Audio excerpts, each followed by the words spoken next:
Welcome to One on One with Mitch, Lafon, and joining me on this episode, number 300, by the way, is good friend and singer for RATT, Stephen Pearcy. We talk about his new album, Smash, and, of course, what is up with RATT. There is a new album on the horizon, apparently. Before checking that out, please check me out and follow me on Twitter at Mitch Lafon, MITCHLAFON. And with that, here is the one, the only, Stephen Pearcy. We are speaking with singer Stephen Pearcy. New album is Smash, a good old Smash. Now, Stephen, you've been working at Smash for many years. You know, you had started off with it's going to be a song here, it's a song there. Stuff went out on iTunes. Talk to me about the process of putting this together, because it's sort of been a labor of love for not just 6 months, but like many years. No, not many years. It's been about a year and a half, right. I guess. I don't count. I don't even count. Want to know what day it is any day. But it started out, as a 4-song EP, 4 EPs with 4 songs. I wanted to release Sucker Punch, and then that turned into, just a convolution of writing. We had so many songs. And then we'll move forward about 6-7 months, and I get interest from, or somebody calls me from Frontiers Relation, and said, "Hey, would you entertain? They heard a couple songs of yours," and I'm like, "Oh yeah, sure." And then, I Can't Take It was already out there, which is on Smash. Of course, that's where I got the Smash title, is from that song. And I just went with the Top Fuel, went with Frontiers, and then we just switched tracks, got rid of all those other songs. Eric and I started writing new songs, and we had so many, we were more than ready to go. I was in the studio already doing my own thing, and we just kept snowballing from there. Yeah, it turned out really great. Now, one of the things that seems to get overlooked, unfortunately, is your work with Eric Ferentinos. He's been with you for your entire sort of solo career. Tell me what he brings to the table. I mean, I've met him a bunch of times. Other than being an exceptionally nice guy, what does he bring in terms of guitar sound, in terms of writing skill, in terms of just anything? Eric has leaped and bound in his playing, his writing, his creativity. He kind of reminds me of an early Robin, and he was channeling Robin on a couple songs, I'm sure, on Smash. But he's so creative and he's so diverse. He throws me songs, and I'll go, anything he throws at me, we have to agree on it at the end of the day, but I pretty much, will say, no, this is the song. But we just work so well together.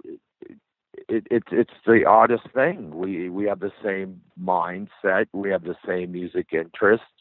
We like trying different things in music. It's not like RATT where it's formulated. We know what we can do and what we cannot get away with. We got many writers. You got the 3 of us now. But with Eric, it's whatever goes, including Matt on bass. He has great ideas. When we were in the studio, besides recording and mixing and engineering and co-producing with me, Eric is just, he's an alien from another nation, man. He comes to me with these songs and he goes, "Yeah, I'm calling this one Rain." And I'm like, wait a minute. I like that. Or he can go, I call this idea 10 miles wide, and I'm like, you're fucking with me here, dude, and I just take it, and I spent so much time on these lyrics. I was writing on every scrap of paper, singing in my phone, writing in my office. It was a 24/7 thing for months, to make this what it is. But Eric is just, and he's already working on the second solo record.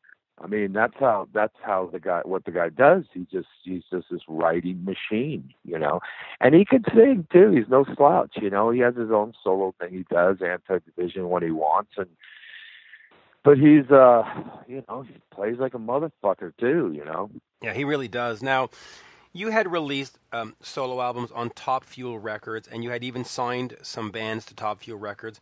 What's the Yeah. status of that now? Is that still an active pursuit where you still want to find new talent and you still might do a Stephen solo album on Top Fuel, or is that sort of put aside for now? No, all of my records, including this one, is licensed to Frontiers, Top Fuel Records. Okay. That's and I still continue to look when I have time. I still get submissions. We still look at bands. Eric does. He helps me. He's part of the our company, our system, and when we find the time, and I'll kick it up again, and it'll be a whole different ball game, because at one time that's what I was doing, concentrating on this, getting its administration, getting its what it does. And then things changed. Everything went to internet. I started Top Fuel Records in 1995. I knew something was going down. I knew there was something happening, with the record companies and stuff. So I kind of prepared without even preparing. So you have a whole element of displaying music, getting your product out, but things are taking a turn back to, hey, there are some indie record labels that have good bands, so we'll fire it back up, when I get some time off here, and be serious about it. I mean, there's a couple bands we're looking at now, actually, new bands. There's some great new bands out there, by the way. Yeah, there really are, and some get discovered through YouTube, and some just sort of get lost in the sauce. Now, you mentioned before that RATT records are sometimes formulaic, which is fine, because we certain as fans expect RATT to sound like RATT. We don't want you to sound like Nine Inch Nails or something. But your solo career, you've been very creative between Arcade, Vicious Delight, Vertex, Stephen Pearcy. You've explored different sounds. So talk to me first of all about the liberty and the freedom of exploring different sounds. And is there still an album of a style of music that you haven't done that you want to do? I think we accomplished it, and it took years to do, and it's Smash.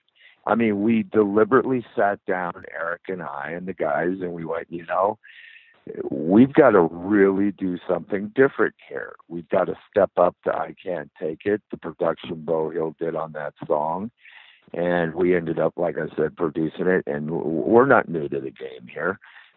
But we really wanted it to be a diverse record from beginning to end. We wanted it to have even down to my sequencing, I wanted it to have a beginning, a middle, and the end. It's on vinyl. If you get it on vinyl and pretend you're in the 70s, throw on some headphones, you'll take a trip, It was deliberate. It was a thought-out process. We took our time. We weren't rushed. If we didn't like anything, we would change it. If I didn't like a song, I'd go, we'll start doing another song. If Eric came in, and it happened a couple times that we were tracking songs, and I would go, stop, get off the kit, stop, we're recording this song now.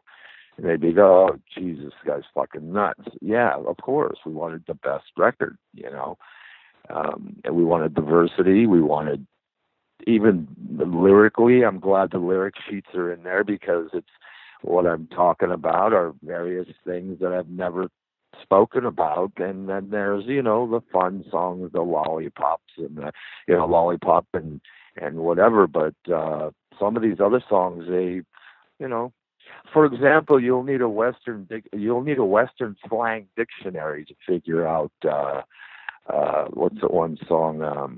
Hold on. It's five for the words. Hold on, I have the album right in front of me. Hit me with a bullet. Yeah, that's hit me with a bullet. Well, do some research. Go. I didn't want to tell anybody this, but it's just a fun thing. It's just all old Western slang, man. From the cowboy days, and except for a couple of my inputs, but some of this stuff is it's. I wrote Rain for my daughter, and about what she would tell me about these people, backstabbers, and, not trusting, and 10 miles wide is not about a relationship. It's a relationship with the interstellar people. And that video we just shot actually a couple days ago.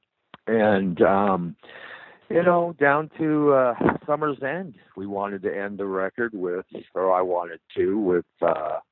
something comfortable, something that can kick you back, like you went for some weird, crazy trip, and it worked, we were very fortunate that it turned out, but we put a lot of hard work into it, so it wasn't like we just went in there. But yeah, you're correct. With my solo stuff, Vertex, I just love exploring different kinds of music, and with RATT, it's not formulated per se, because, we can have a Way Cool, and then we could have In Your Direction, or, I could write Never Use Love, or Juan and I can do Lack of Communication again, but I got to tell you, when we get to a new RATT record, which would be our 10th, it's going to be probably one of the best records we ever will do, right. Even if it's our last, I don't know. But Juan and I have demoed a couple songs already, and we're off to a good start, That's an inclination. Let me pick up on that, because I was going to ask you about working with Beau Hill, and we'll get back to Beau because he's important in the story. Yeah. But, Infestation is currently the last RATT record. Absolutely brilliant. You know that. The reviews came in, and people love that record. I mean, it was brilliant. Do you think now, as things stand, that you want to get a full record out with Juan and Warren and have 10 songs and is that part of the plan, or do you sort of just want to go do some festival shows and a couple of one-offs here and there and go, okay, I've got my Stephen solo record, I've got Eric, I need to focus on that? No. And Infestation wasn't brilliant. It was good. We didn't hit our mark, and Juan and I know that, because Juan wasn't involved. This next thing we do, it's going to be the same schematic I used with Smash: time and effort, something that we really didn't have a lot of back in the day, because it was like go on the road for 200 dates, and then you have a few months off, then you're in the studio for 3 months, and then you got a month off, and then you're on the road. And this time it's going to be different. No, we want to do something special. We want it to be brilliant. We want it to be good, great, not even good. We want it to be brilliant, and we're going to take the time and effort to do it. We just don't want to go out there and, of course, we're going to go out there and play the hits and do what we do, but at the end of the year, we want to start on a record. It's part of the plan of us getting together in the first place, the three of us, and going through the mess that we did to protect this entity, and to step up and finally say, okay, this is big rock time. This is stop the bullshit, all this nonsense that's going on. And so, expect the best. Expect hopefully more than the best when it comes down to a new, RATT record, because it better be 100 times better than Smash. Yeah, well, expect the best. Well, so let me ask you about that, because that's where it's if you come out and make a record that's lukewarm, that can very much affect what you're doing and the brand and all that. And you've got such a catalog that, in a sense, when you go on to the Monsters of Rock cruise or you go on to a festival, they're booking you on the strength of that catalog. So what is the motivation or the gamble in making a new record? Because you know very well that you don't need to. You could say, RATT is going out on the road, we're booking 40 dates, and promoters are going to pick you up because they're going to hear Round and Round and Lack of Community. We know that. So then why sort of put yourself through the trial and tribulations and the hard work of, here are these new songs? Well, number one, the thing that keeps getting us back together is the music, we don't really always hang out, it's not like, it's a business. You see, back in the day, we forgot about the music business, which some people did. And this time around, we want to make music. That's what we do. That's what I do, and that's what always pulls us back together. Of course, we go through this and that and all these complications that, dysfunctional bands do to be successful. I mean, it's almost like if you're not dysfunctional when you have success, you've never really made it. Unfortunately, you've got to earn those stripes, and but no, we want to write a record because we want to prove to ourselves that we can bust some ass, and it's not about just going out and playing the hits. We know we're classic rock. We know we've been there. We've done it many times over. There's no point to make, but when it comes down to music, it's very important still. And to go out and even play performances now that we're going to do these festivals, the Rocklahomas and the Rock Fests and the M3s and the handful we have right now just to step up, we're going to be playing the best you've ever heard us.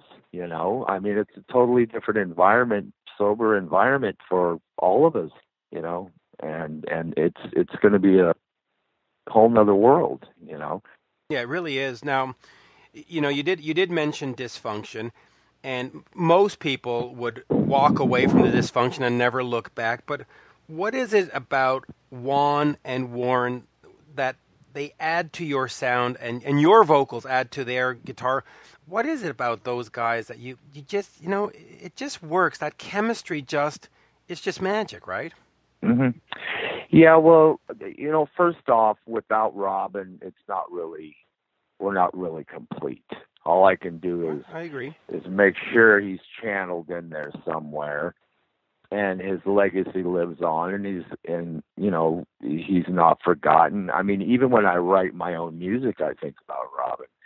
I mean, even Eric said, "Shit, I think I channeled Robin when I was doing 10 Miles Wide." I'm like, "You think?" So when it comes to the three of us now, we want the best. I don't know. It's like adding these strange chemicals, and you get this something that only you can do together. Juan writes, I write, Warren writes. You put us all together, and bingo. But without Robin, it's not really the same. But all we can do is do our best and keep his spirit and his or me, keep him, in that mix as I'm doing what I'm doing, because he was a big part of what we did. So we're going to do the best we can as far as putting something out. Yeah, and of course, Carlos does great. He fills in very, very tastefully, I think is the proper Sure, word. Carlos is no slouch. Carlos is an amazing player, Drumming wise, who are we going to go with? You've got, of course, Greg D'Angelo from White Lion on Smash and on your solo tours, and Jimmy DeGrasso came out and played with you recently, but he's with Black Star Riders. Where are we going in terms of drummers? As far as I'm concerned, that is yet to be seen or announced. I think Jimmy will be in on the first show, and then we'll see what happens. Yeah. Once again, we're talking about something to where I think, and hopefully we all believe, that we want the best for what we're going to do for the next couple of years. And, no disrespect to anybody, that's what's going to happen, and we haven't decided. I haven't decided, and we'll see what happens. But I know who we pull in for the long term is going to be special. Right. Yeah, that's a good word for it. Now, you are talking about a long-term plan, 2 or 3 years. So obviously, you didn't just get the RATT name back and to do a couple of, you're not just doing the M3 festival. So what is sort of the extension? Because you are a solo artist as well. Do you do, Smash now do some shows now, and then 2018 is dedicated entirely to RATT, or how are you going to sort of balance this, and when do you sort of retire the RATT name? And there's a lot of stuff to think about, right? Yeah, well, the solo stuff is just, that turns me on. That fulfills my own trip, and that's not going anywhere. I'll do that for as long as I feel like doing it. RATT, like I said, is a whole different machine. I don't even want to get into the whole thing of it. It was never lost. It was returned. And the thing is, we're looking for, I do write for TV and other things. And so for RATT, all of us, I believe, would like to see a good 2-3 years. I don't want to do this. I've got other things I want to do. I want to sponsor my race cars. I want to, who knows, walk my dog for a year. I don't know, but we do want to have a good few years out there, and nothing disturbs anything, The solo shows for Smash, they start next month. They'll wind down the 2nd of July. I just got a new agent, which is brilliant, for my solo, and RATT's still structuring itself business-wise, and unless all the components are complete, we'll have to see how long we want to. It's up to us, We'll do it as long as we can, But I know we want to do a record. That's one thing. We do want to accomplish a record. It'll be our 10th. If we can accomplish that, we've really done a lot for ourselves, believe me, So we'll see what happens. Yeah, and we'll wrap up on this, but just quickly, Beau Hill and the record. Sound-wise, and it doesn't have to be a long answer, but in terms of sound-wise for this new record, do you want to sort of explore new avenues, or do you want to make sort of the classic RATT album where if you loved Round and Round, you will love this album?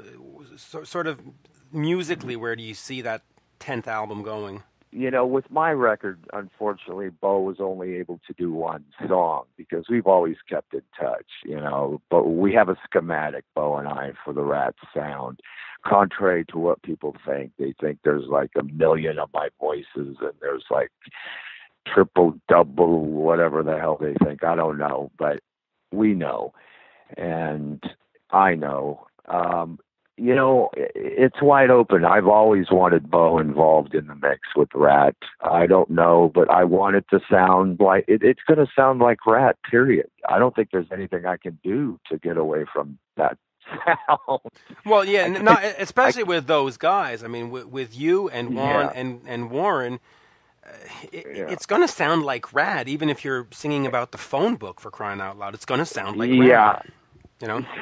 Well, To say what the new record is going to sound like from the 2 songs that Juan and I have done, and Juan hasn't even, begin to show us his stuff, it's going to be pretty stealth. It's going to be pretty intense.